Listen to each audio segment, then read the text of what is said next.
Hi, welcome back to Joe Blogs. In today's episode, I want to talk to you about what's happening in the Russian economy and specifically to talk about Russia's relationship with YouTube.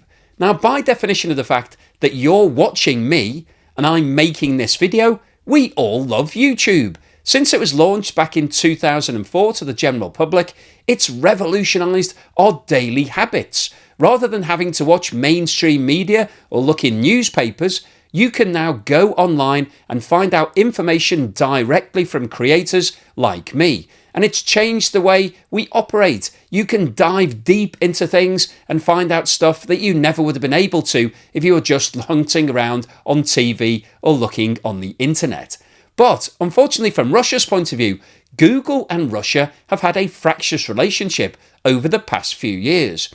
Following the invasion of Crimea back in 2014, the USA issued a variety of sanctions against certain Russian individuals and companies, and in 2020, Google blocked a channel called Tsargrad, which is owned and operated by one of President Putin's close allies, Konstantin Malafeev. Now, Malafeev and the Russian authorities were very unhappy that YouTube had blocked this channel, saying that it was against their freedom of speech, and they took action in the Russian courts. And in 2021, Google lost its court case in Russia and was hit with fines of up to $1 billion, and it was told to reinstate the Tsargrad channel. Now, despite the fact that Google lost this court case, it did not reinstate the Tsargrad channel. And following Russia's invasion of Ukraine in February 2022, it actually blocked 17 state-run channels, including Sputnik, Russia 24 and RT. Now, as a result of that action, the Russian state took Google to court in Russia, and Google has now been hit with a mind-bendingly large fine. So let's have a quick maths lesson. Do you know how many zeros there are in a million? Well, there's 6 in a million. That's pretty easy. How about a billion? Well, there's 9 in a billion. It's 1,000 million. What about a trillion? Well, there's 12 in a trillion because it's 1,000 billion. So they're relatively straightforward. But what about an undecillion? Well, Google have been hit with a 2 undecillion ruble fine. And that is basically 2 followed by 36 zeros. And that is a lot of zeros. If we were to write it now on the screen, I would be completely encased in zeros. And in terms of US dollars, that equates to 2 decillion, which is basically 2 with 34 zeros after it. You'll see in some reports that it's 2.5 decillion, but what does it matter? What's half a decillion between friends? And to put that fine into context, the total amount of GDP generated in the whole of the world, so that's all of the companies and all of the countries combined in the whole world, was $110 trillion. So this fine that Google have been hit with is actually more money than has ever been generated in the whole history of the world. And in terms of assessing whether or not that's a reasonable figure that's been imposed against Google by the Russian courts, clearly it isn't. It's absolutely ludicrous. It's a joke. How can you fine one company more money than has ever been generated in the history of the world? In fact, it's probably more like 1 billion times all of the money that's ever been generated in the world. Could even be 1 trillion times, could be even bigger than that. I don't know. I'm just making the numbers up. And just to make matters worse, Google have 9 months to pay this, and if they don't pay it, then the fine will double every single day thereafter. Now, I don't really know what the point of that is. It's a bit like giving somebody a 1,000-year life sentence and then doubling it. It's completely pointless. It's irrelevant. But I guess what we're seeing here is Russia is coming out and drawing a line in the sand. It's saying that it's going to clamp down on any companies from the West that it sees as doing things that are negative towards the Russian state. And you might be sitting there thinking, well, this is a bit of a pointless video, isn't it really, Joe? Why are you telling me this? Because nothing's going to happen from this. But actually, there are some really serious implications because Russia, now that it's passed this ruling in the Russian courts, is trying to seek some sort of confirmation in overseas courts to be able to pursue Google for all of this money. It's been reported that Russia has lodged this case in the South African courts, the courts in Turkey, Hungary, Spain, and a variety of other jurisdictions. And the reason that Russia is doing that is to try to bring down Google. it wants to take out one of the biggest players in terms of Western social media. And in terms of what's happening in Russia, Russia has its own version of Google called Yandex, which previously was listed on the NASDAQ in the USA. It raised $1.3 billion from US investors back in May 2011. So what's the summary and conclusion today? Well, I wanted to post this video because I think it's really interesting that Russia decided to take Google to court, Google being the owner of YouTube, of course, for delisting some of its channels, because it said that was against freedom of speech.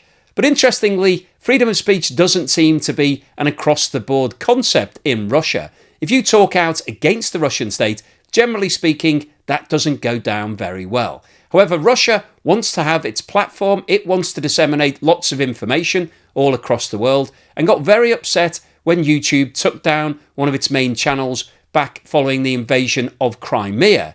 And then following the invasion of Ukraine, lots of channels were delisted by YouTube, and so Russia decided that it was going to take Google to court, and it's now been hit with this astronomical fine, more money than has ever been generated or probably will ever be generated in the history of the world. And of course, in terms of the validity of that, you can't really take that seriously. Why would a court, which is obviously a very professionally run operation, it has judges and lawyers who are all highly qualified, why would a judge give a ruling with such a large fine against one single company? It doesn't really make any sense. It actually makes a mockery of the legal system to have a fine that large, because clearly it's impossible for any company or country or anybody in the world to be able to pay that sort of level of fine. It basically means that that company would be made instantly bankrupt if that judgment was upheld against it. So basically that's what Russia is trying to do. It's trying to eradicate Google and YouTube off the face of the earth. And interestingly, they're now pursuing this action through other jurisdictions, South Africa and lots of other different countries. And it will be interesting to see what the courts in those areas do. The UK and the USA have already come out and said that no action can be taken against Google for this. And when you look at Google's terms and conditions, it clearly states that Google has the overriding decision. So we hear about YouTube channels being taken down all the time for various violations. And that basically is the end of the matter. If YouTube closes your channel, there's nothing you can do about it because Google own the platform. They have terms and conditions. If they say that you've breached the terms and conditions, then it's game over for you. But Russia doesn't want to accept that. It doesn't like terms and conditions. In fact, generally speaking, it changes terms and conditions. It introduces new laws or decrees or whatever it might be if things aren't suiting the Russian state. And that seems to be the situation here. These channels got closed down, and Russia decided that freedom of speech is very important to it, and so wanted to take Google to court. And I think the overriding message here is that Russia is doing everything it can to try to undermine some of the fundamental platforms in the West. It would like to see Google and YouTube suspended. If it could get a court ruling that said that it could pursue Google for this amount of money, then clearly Google would have to break itself up. And YouTube would probably survive because they could sell it. They could go into Chapter 11 and then buy it from a new entity or do something with it. So I don't think YouTube is under any danger of being closed down. So hopefully you'll be able to continue watching my videos for the rest of your life, as long as I keep making them, of course. I don't know whether I will, but hopefully I'll keep going as long as you keep watching. But really the point of today's video is just to show how desperate Russia is at the moment. We've talked about it a lot in other videos. Russia is under severe financial pressure. The sanctions are really starting to tighten, and we're seeing lots of different areas of the economy starting to suffer. We've got interest rates at 21%. We've got inflation, which is probably in double-digit levels. It's officially at 8.6%. But we saw recently from a Bank of Russia publication that the actual year-on-year seasonally adjusted inflation was 9.8%, so significantly higher than the official level. So there's lots of things putting pressure on Russia right now. Its gas industry has evaporated.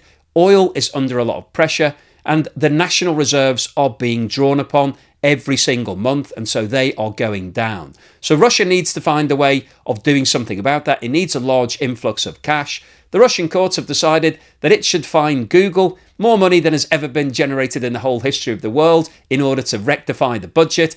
I don't think Google are going to pay that fine. I don't think they'll be taking it seriously, but it will be costing Google money because they will have to employ lawyers and barristers and solicitors in every single country where Russia is trying to pursue legal action against it, because they will have to defend themselves. Somebody has to defend some allegations. And so it is hurting Google to a certain extent. But the overall summary of today's video is that Russia is showing the fact that it's desperate for cash by coming out and making this ludicrous fine against Google. And I think that tells us that there are continuing problems in the Russian economy. So hopefully you've enjoyed today's video, you found it useful, informative and thought-provoking. If you've liked what I've said, then please give me a thumbs up. Thank you for watching this video all the way through to the end, and here's something to put a smile on your face.